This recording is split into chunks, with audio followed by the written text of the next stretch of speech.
En el libro de Corrado Malanga, Alien Cicatrix, se nos da una serie de informaciones muy importantes e interesantes que cambia por completo todo lo relacionado con el asunto extraterrestre. Hoy en día es muy conocida esta información por los investigadores del tema ufológico, pero cuando fue revelada por el Dr. Malanga fue algo muy esclarecedor. Muchas preguntas fueron respondidas y la verdad es que todo encaja cuando lo estudias. Te das cuenta de cuál es el objetivo de esas entidades. Resumiendo algunas partes del libro, dice lo siguiente.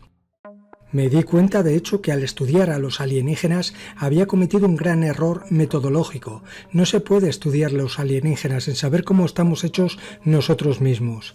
Descubrí tempranamente que los alienígenas buscaban algo de nosotros que ellos mismos no poseían, algo de lo que nosotros no sabíamos éramos poseedores, algo que convierte a muchos humanos en parte integrante de Dios o de la fuente original. Entonces se comprendió algo fundamental. El alienígena quería algo de nosotros, quería aquello que ni siquiera nosotros sabíamos que la teníamos, llamémosla ánima, como para entendernos, pero la podríamos llamar Carlos. Ánima es esa cosa que contiene la vida y es inmortal. ¿Por qué?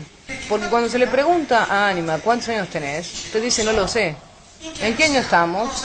¿Qué quiere decir? No sabe responder, no tiene la idea del tiempo, porque no tiene el eje del tiempo.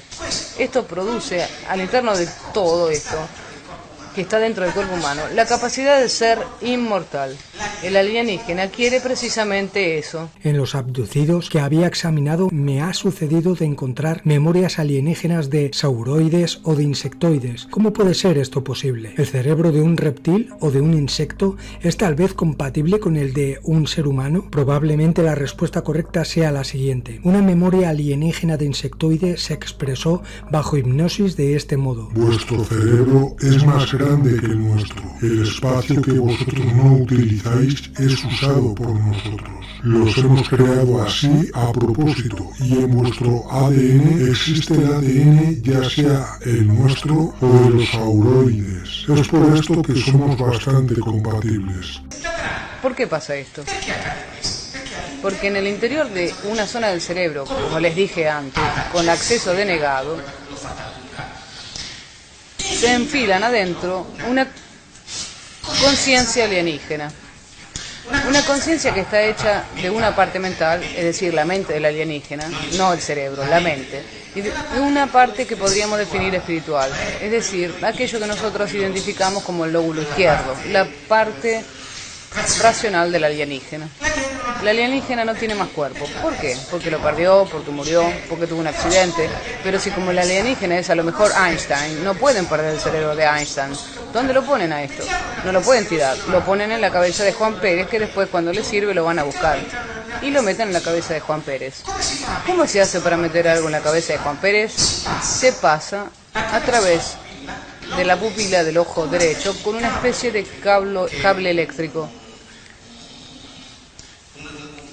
que es algo que se conecta al nervio óptico. Y te disparan adentro esto, generalmente en el ojo derecho, porque el 80% de las informaciones, atravesando el cuerpo calloso, termina en el lóbulo izquierdo, donde esto se encuentra.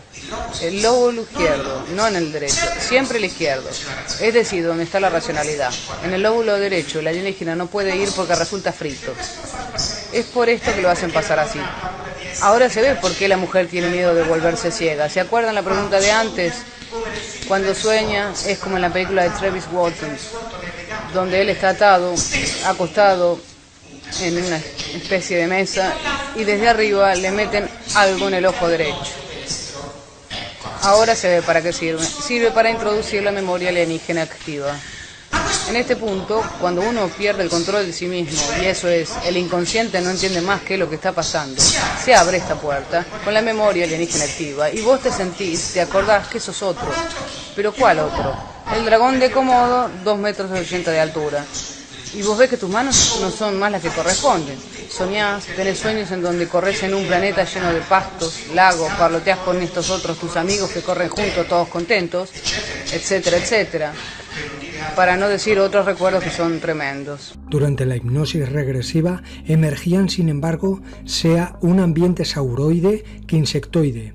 y también relatos de varios espesores. Me pregunté al principio qué habría sucedido si un abducido utilizado por el backup hubiera sufrido un accidente y fuese muerto de golpe. Los alienígenas habrían perdido miles de años de información y con ellas también uno de ellos. No se lo podían permitir. ¿Qué habríamos hecho nosotros los humanos en el lugar de ellos? Eso que era obvio hacer. Una copia del cerebro del abducido. Sin embargo, para conservarlo en plena eficiencia, tendríamos que haber copiado todo el cuerpo. El cuerpo no sirve para mucho, pero es necesario para mantener en vida el cerebro, con su precioso contenido de información de vida alienígena. Durante la hipnosis regresiva aparecía a veces la descripción de la habitación de la resonancia, de la habitación de las matrioscas, de la habitación del cilindro metálico, todas definiciones adoptadas por varios abducidos para describir la misma situación, es decir, el hecho de ser introducidos en un cilindro metálico del cual a través de una especie de portilla, ojo de buey, lateral, podían asistir a la formación en tiempo real de un cuerpo idéntico al propio dentro de otro cilindro, transparente y vertical, puesto en el mismo local. Una verdadera fotocopia del abducido. Comprendidas todas las informaciones contenidas en su cerebro, la persona involucrada, de frente a semejante visión, perdía la propia identidad y tenía frecuentes crisis psicológicas bastante difíciles de soportar. Parecía evidente que uno de los dos cuerpos venía conservado, por decirlo así, en la nevera de los alienígenas en un lugar seguro y representaba el backup de reserva, mientras el otro venía devuelto a su hábitat natural. Estas operaciones eran realizadas todas en ambiente subterráneo terrestre. Las respuestas a mi disposición sobre los motivos por los que eso sucede son exhaustivas, pero no es el caso de la pregunta más importante. A este punto de las investigaciones era: ¿qué es lo que traen de vuelta, la copia o el original? Nosotros habríamos conservado el original, pero ¿y los alienígenas? Las memorias de la copia y del original eran evidentemente idénticas en todo y por todo, y no había manera de descubrir una diferencia que pudiera indicar la solución del problema. Parecía, sin embargo, que los alienígenas tuvieran un punto débil en su procedimiento. El cilindro en donde introducían el pobre desafortunado era, en las primeras descripciones, horizontal, mientras que ese donde se formaba la copia era vertical. Por lo tanto, si el abducido bajo hipnosis recordaba haber salido por el cilindro vertical, se trataba de la copia. El abducido, cuando resulta secuestrado, recuerda bajo hipnosis una habitación en particular en donde es introducido en un cilindro horizontal. El cilindro horizontal es llamado por todos con diferentes nombres. El lavarropas, porque tiene como un tambor, el tomógrafo, el aparato de resonancia magnética, la habitación de las matrioscas, la habitación del horno, porque lo parece. Luego hay una variante con un cajón que se abre horizontalmente. La persona es introducida y en un cierto momento todo se convierte en luz, vibra todo, vibra, y de repente se encuentra mirando desde lo alto. Y ella se ve a sí misma ahí adentro. Y después hay otro cilindro transparente ahí.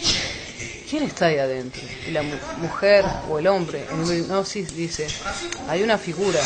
Y yo le digo: ¿la conoces? No, mírala bien, mírala de cerca, hace un zoom, siempre en hipnosis, ¿no? Y el sujeto que está sentado en el sillón se mueve hacia adelante para ver de cerca y dice: oh, pero es como yo, es igual a mí esa, pero esa soy yo. Pero como le digo, ¿no estás en el cilindro horizontal? Sí, estoy en ese horizontal y en el otro vertical. Y veo también todo desde arriba. Son tres, hay algo que no está bien. Entonces, ¿cómo se entiende? Se entiende que en ese momento el sujeto describe en realidad que una vez que ha sido introducido en el cilindro horizontal, en el otro vertical aparece una copia suya. Igual. La copia que cuando salen casi te saluda, se va y vos te quedas ahí. La copia que aparece en todo el procedimiento de la abduction. Cuando te secuestran, te agarran y mientras vos estás subiendo desde el techo del auto, por ejemplo, ves que simultáneamente desciende uno igual que vos, con las mismas ropas, y se acomoda en el mismo lugar en donde vos estabas. O si no, estás en la cama, estás volviendo de una abducción.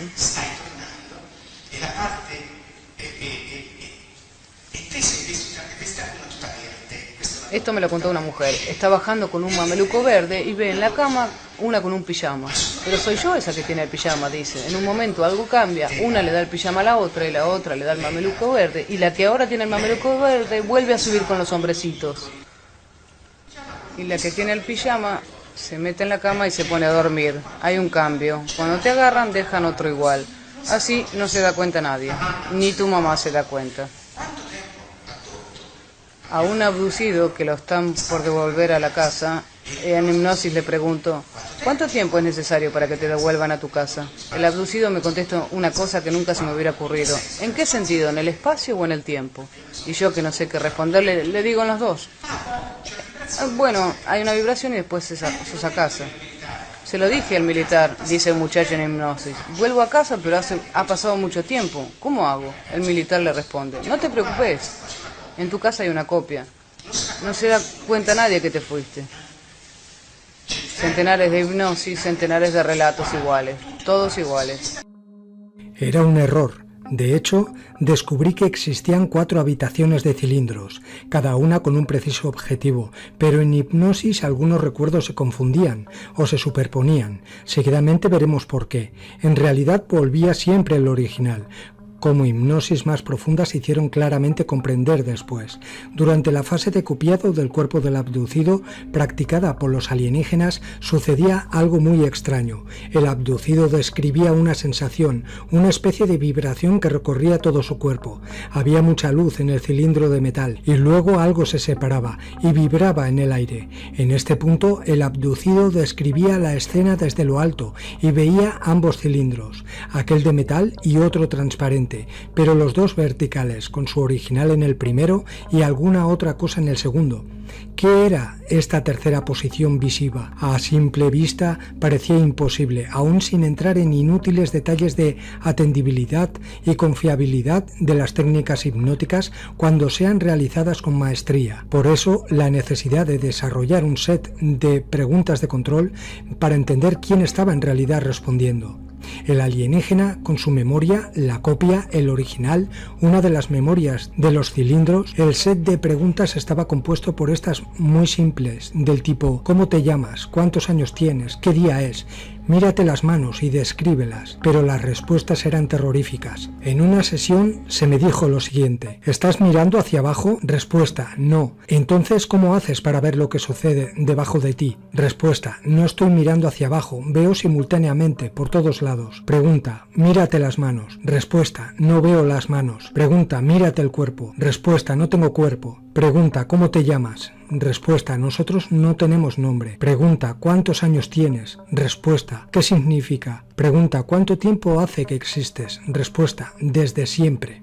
Emergía así la existencia de seres que se definían matriz de puntos de luz, que vivían entre un tiempo y el otro, y que se autodefinían como el alma de los seres humanos, esa cosa que poseyéndola confiere la vida eterna, justo aquella que buscaban los alienígenas. Ahora todo estaba claro. El atento análisis de estos eventos me hizo comprender en el arco de alrededor de un año que los alienígenas intentaban capturar nuestra matriz de puntos de luz y trataban de utilizarla para sus propios fines. Pero, por fortuna, parecía también, por lo menos en un primer análisis, que no lo lograban de forma estable o por un largo periodo, a causa de una incompatibilidad de tipo bioenergético entre ellos y nuestra alma. El alma era perfectamente consciente de estos tentativos y no le agradaba para nada, pero no podía o no quería hacer nada para impedirlo.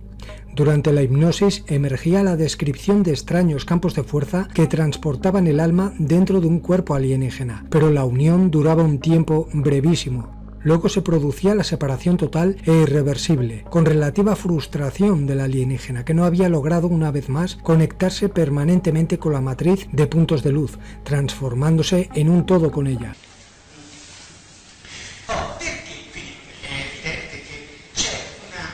Hay una zona de memoria que es una zona con acceso negado. Se puede acceder con una password que contiene la información de una vida alienígena. Esto sucede porque cuando el abducido es secuestrado, y esto es una innovación, los norteamericanos no llegaron hasta ahí, se había entendido algo fundamental. Se había entendido qué era lo que querían los alienígenas de nosotros. Nos llevó una vida entenderlo, años y años. Nos dimos cuenta una vez, cuando en una hipnosis, muchos años atrás, sucede la siguiente escena. El sujeto es introducido en el cilindro horizontal, Empieza la vibración, vibra, vibra, y él se ve a través de un ojo de buey que en el cilindro vertical la imagen de sí mismo se está formando. En ese momento se pregunta, Dios mío, ¿quién soy yo? ¿Soy yo el que está ahí o es él? ¿Cuál es de los dos soy yo? En ese momento siente una fuerte vibración en el plexo solar y cambia la escena. Y él se ve desde arriba y ve el cilindro horizontal, el cilindro vertical, con él adentro en uno y en el otro, y también desde afuera. Entonces le pregunto a esta telecámara que está afuera. Empiezan las preguntas de control, que son las que sirven para entender si la hipnosis se está andando por buen camino. ¿Cómo te llamás? ¿Cuántos años tenés? Mírate las manos. Mírate las manos. No veo las manos. Mírate el cuerpo. No veo el cuerpo. ¿Cómo hiciste para darte vuelta? Si el sujeto se elevó así, mecánicamente tendría que haberse girado para ver hacia abajo. Yo no me di vuelta para ver hacia abajo. Entonces, ¿cómo haces para ver hacia abajo? Pero yo no estoy viendo hacia abajo. ¿Y entonces dónde estás viendo? Por todos lados. ¿Cómo te llamas? Nosotros no tenemos nombre. Dice nosotros, habla en plural. Ahí era necesario saber qué cuerno estaba sucediendo. Definite, soy una matriz de puntos de luz. En ese momento, así como la que me estaba diciendo esto era una cocinera de un jardín de infantes, que sea una matriz de punto de luz, era necesario primero que nada saber qué entendía ella por matriz de punto de luz. ¿Cuántos años tenés? ¿Qué significa? Le pregunto de otra forma. ¿Desde cuánto tiempo existís? Desde siempre. Así entonces uno entendía que algo no andaba. ¿Qué es esta cosa que hace de telecámara y que ve? ¿Quiénes son esos dos? Uno es mi contenedor. ¿Y el otro? No, el otro no tengo nada que ver. Ese es oscuro, es negro. ¿Ves que no hay vida ahí adentro? Como si yo viera lo que él está viendo, porque el sujeto en hipnosis cree que yo estoy viendo lo mismo que él.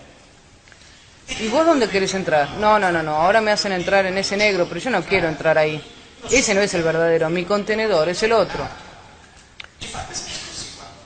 Entonces en un cierto momento, te lo dice el primero, te lo dice el segundo, el tercero, decide una estrategia. Se pone al sujeto en hipnosis, se le hace contar la escena y se lo para ahí, en el aire. Y se le dice, hablemos, ¿quién sos? Y es ahí donde surge el discurso. Yo soy eso que ustedes llaman vida. Yo soy la vida. Yo soy la energía. Yo soy. Nosotros todos. ¿Cómo te llamas? Nosotros no tenemos nombre. Yo sé el nombre de ese, de mi contenedor, me dijo uno, pero yo no tengo un nombre. Entonces tratamos de profundizar. ¿Te encontrás bien en tu contenedor? No me interesaba, pero era para tratar de agarrarlo de algún lado. Entonces busco de atraparlo desde lejos. ¿Te encontrás bien en tu contenedor? Y sí, pero igual él no entiende. ¿Cómo que no entiende? No entiende que estos vienen. ¿Vos se lo dijiste? Sí, se lo dije, pero él no lo entiende.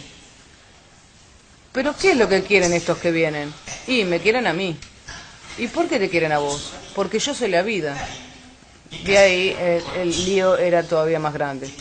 En palabras pobres, lo que estaba emergiendo era que esta cosa resultaba atrapada, separada del contenedor y puesta en otro contenedor, que no solo a veces era la copia del humano, sino otras veces, todavía más dramáticamente hablando, era un alienígena que estaba en uno de esos contenedores. Un alienígena que podía tener las formas más extrañas, el alienígena serpiente, ese que tiene una cresta que cuando se enoja se le levanta. Y uno en ese momento sigue la telecámara, que es la conciencia, llamémosla así por ahora, que se separaba de su contenedor y era puesta ahí adentro para regenerarlo, si no, ese moría. Y por un microsegundo se siente la experiencia de ser un reptil. Te mirás las manos y decís, estas no son mis manos, ¿cómo te llamas? No lo puedo decir, las cuerdas vocales no están adaptadas. Esta fue la razón por la cual nosotros hicimos cierto tipo de preguntas sobre la copia, sobre el sentirse de otro planeta. La pregunta había nacido por eso. ¿Te sentiste que venías de otro planeta? ¿Te has visto o sentido diferente? Porque nosotros estábamos descubriendo que en el interior del cuerpo del abducido había un lío descomunal. No estaba solamente la propia abduction. Se abre la puerta, entran los chiquitos y te llevan inmovilizado, te suben al platillo volador, te hacen de todo y después te devuelven. En el te hacen de todo, tu vuelta completa es pasar por 3 habitaciones. Empecemos por la mujer, así vemos también la habitación ginecológica, que es la última. La mujer primero es llevada en un ambiente en donde hay 2 cilindros, ambos verticales. Es introducida en el primer cilindro, en el otro está la copia para ser regenerada. Estos 2 cilindros son verticales. Si en cambio la copia tiene que ser hecha, entonces vos entras en un cilindro horizontal y la copia se construye en el cilindro vertical. Después hay otra habitación donde hay un cilindro pesadísimo de material no transparente, con cables y fusibles, grande, macizo. Y al lado hay otro cilindro, vos entras en el macizo, sentís mucho frío. Nosotros al principio pensábamos que el frío se debiera a que este cilindro macizo que gira vertiginosamente sobre su eje fuera como la resonancia magnética nuclear, donde el supermagneto tiene que ser enfriado con helio líquido, como sucede en nuestros laboratorios. Si no, el superconductor no funciona. En cambio, después descubriríamos que el calor y el frío tienen totalmente otra razón de ser, mucho más esotérica que tecnológica. Vibra y a un cierto punto se separaba la parte anímica y terminaba en el cilindro que estaba allá donde estaba el alienígena. Puede ser el serpentón, el rubio con 5 dedos, puede ser la mantidea, un insecto, alguien diferente a vos. Y vos por unos instantes te sentís alguien diferente. Después la parte anímica volvía a entrar en el cilindro grande que dejaba de vibrar. Vos salías y quedabas totalmente estupidizado. En nuestro ADN existe de hecho algo que nos hace compatibles con el alma, como aseveran interrogadas a tal propósito las mentes alienígenas insertadas en los cerebros de los abducidos. En el fondo, solo se trata de preguntar a las mentes alienígenas, activadas mediante el correcto password, los contenidos de sus memorias. Es como mirar sin dejarse ver entre los papeles secretos de los alienígenas. La compatibilidad de nuestro ADN con el alma aclara por qué los alienígenas están tratando con experimentaciones biogenéticas de modificar su ADN convirtiéndolo similar al nuestro, es decir, compatible con aquello que comúnmente viene llamado alma. El alma, al ser interrogada sobre cómo era todo esto, fue clarísima. Los abducidos, aparte de otros requisitos, tienen el alma, que otros seres humanos no poseen. Además, no la tienen todos los seres humanos. Finalmente se descubría que el alma, una vez extraída del original, al no ser compatible con el cuerpo de los alienígenas, era instalada por pocos segundos en la copia del abducido dentro del cilindro vertical y luego de vuelta al cuerpo original, el único verdaderamente compatible durante largo tiempo. Por lo tanto, el abducido no era despojado sino por pocos instantes y cada tanto de su esencia anímica. El alma no se puede copiar, dicen las matrices de puntos de luz interrogadas en hipnosis. Es por esto que los alienígenas hacen experimentos genéticos sobre la raza humana, solo para crear una raza puente entre nosotros y ellos, una raza que posea aquella parte de ADN conectable al ánima humana. En ese punto y solo entonces podrán arrebatar las ánimas a los habitantes de este planeta y tal vez de otros planetas y se posesionarán de ellas para siempre. Este es el verdadero contenido del plan alienígena. Todos los abducidos decían las mismas idénticas cosas, todos sin ninguna excepción. Todo se volvía muy simple. Algo en el interior de nuestro ADN era la sede de la vida eterna y los alienígenas deseosos de alcanzarla la buscaban en nosotros. Faltaba todavía un eslabón en la cadena. Los antiguos egipcios describían la existencia del cuerpo físico, de la mente y del alma, pero también del espíritu. Y no se sabía de qué se trataba. De la mente de los abducidos emergían, bajo hipnosis, rastros de recuerdos de vidas de seres alienígenas completamente diferentes a nosotros. Seres de luz, de naturaleza diferente, seres que si bien muy longevos, eran mortales, por cuanto se ha sabido, en todo lo creado solo el creador y una parte de los seres humanos poseen el alma. Estos seres de luz son probablemente aquellos que nuestra cultura mitológica define como espíritus inmortales y controlarían a los alienígenas alienígenas responsables del fenómeno de los secuestros, los cuales a su vez controlarían a los grises, cyborgs, que controlan la humanidad entera. Los seres de luz resultaban estructuras decididamente similares a eso que llamaremos espíritu, y que, como veremos mejor a continuación, se diferenciarían sustancialmente de eso que, en su lugar, yo defino como alma. El famoso Lux, el ser de luz, que es uno de los 3 parásitos que dominan la cabeza de nuestro abducido. Es este niño luminoso que se mueve. Algunos lo confunden con otros. La New Age americana está llena de esas cosas. El ser de luz, el DNA, 12 hélices, niños azules, todas estas pavadas alucinantes. Parece un niño, pero no es un niño, y tiene los ojos siempre más oscuros.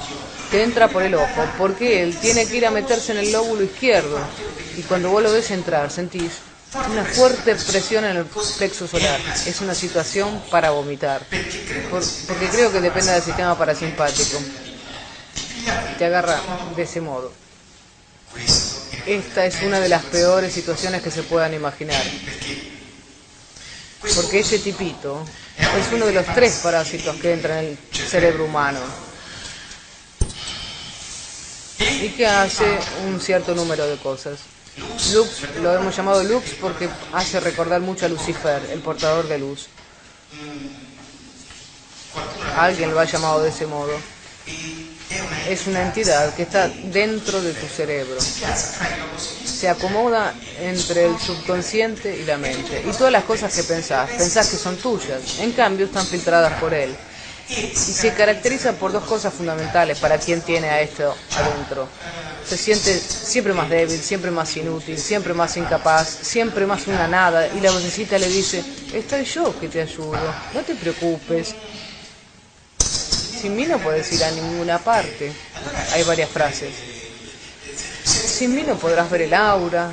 Sin mí no tendrás buenas calificaciones en la escuela. Emerge la existencia de diferentes tipos de seres humanos. 1, cuerpo con mente. 2, humanos, cuerpo con mente y alma. 3, humanos, cuerpo con mente y espíritu, pero sin alma. Y 4, humanos con cuerpo, con mente, espíritu y alma. Se vuelven así comprensibles ciertos fenómenos que la Iglesia describe como posesiones diabólicas, las cuales tendrían lugar cuando a una persona no le gusta la presencia dentro de sí, de un ser de luz, parásito y negativo. ¿Teníamos acaso que ver con entidades más positivas en simbiosis con el alma de quien la posee? El ser de luz preferiría quizás detenerse en los cuerpos de personas dotadas de alma, porque de esa manera podía, por así decirlo, aprovechar la energía del alma y no envejecer, siendo la matriz de puntos de luz privada de dimensión temporal y por lo tanto eterna. Era justamente así. Todos estos seres quieren poseer el alma, porque son todos ellos mortales y todos vienen a buscarla, al parecer, al único lugar del universo donde, según parece y tal vez por error, existe. Tenía una clara clave de lectura que parecía explicar todo, y era la primera vez en absoluto en la historia del estudio de estas fenomenologías. Esta explicación tenía el mérito de poner de acuerdo la física, la metafísica, el esoterismo y la historia de nuestro planeta.